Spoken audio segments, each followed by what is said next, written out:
Hello మమ్మ, మీ babies beetroot తినడం అవాయిడ్ చేస్తున్నారా? అయితే ఈ బీట్రూట్ మురుక్కు రెసిపీ మీరు ట్రై చేయాల్సిందే. ఇది 8 months ప్లస్ బేబీస్ నుంచి ఎవరైనా తినొచ్చు. No refined oil, no maida, no artificial colour, no salt and no sugar.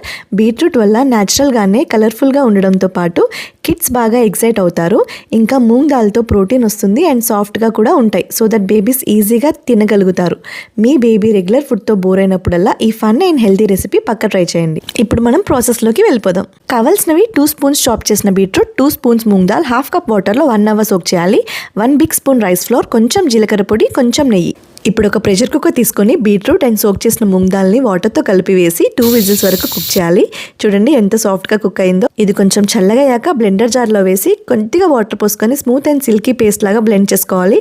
Paste మరీ థిక్గా ఉండకూడదు, బాగా థిన్గా కూడా ఉండకూడదు. ఇప్పుడు ఈ పేస్ట్లో రైస్ ఫ్లోర్, జీలకర్ర పొడి అండ్ నెయ్యి యాడ్ చేసి అంతా ముందు కలిసేలాగా ఒక స్పూన్తో కలుపుకోవాలి. తర్వాత క్లీన్ హ్యాండ్స్తో మంచిగా ప్రెస్ చేసుకొని ఒక సాఫ్ట్ పిండి ముద్దలాగా తయారు చేసుకోవాలి. ఇప్పుడు ఒక మురుకుల ప్రెస్ తీసుకొని లోపల కొంచెం గీ అప్లై చేసి ఈ పిండి ముద్దని అందులో ఫిల్ చేయాలి.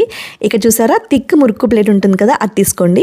దాంతోపాటు ఒక ఇడ్లీ ప్లేట్ తీసుకొని లైట్గా గీ అప్లై చేసి రెడీగా పెట్టుకోండి. ఇప్పుడు ఇలా ఇడ్లీ ప్లేట్ పైన నీట్గా మురుకులు ఒత్తేసుకొని ఇడ్లీ కుక్కర్లో పెట్టి 10 to 12 minutes స్టీమ్ చేయాలి. అంతే, మన oil free steamed beetroot murukku ready. ఈ murukku iron rich protein packed. Steam చేసినందుకు బేబీస్కి ఈజీగా డైజెస్ట్ అవుతుంది. ఫ్రిడ్జ్లో 24 hours వరకు స్టోర్ చేయొచ్చు. మీ బేబీ కోసం వెజిటబుల్స్ని ఫన్నీగా ఇంట్రొడ్యూస్ చేయాలంటే ఇలాంటి ఇంకా చాలా రెసిపీస్ కోసం టీచ్ అండ్ టాట్స్ని సబ్స్క్రైబ్ చేసుకొని ఫాలో అవ్వండి. Thank you.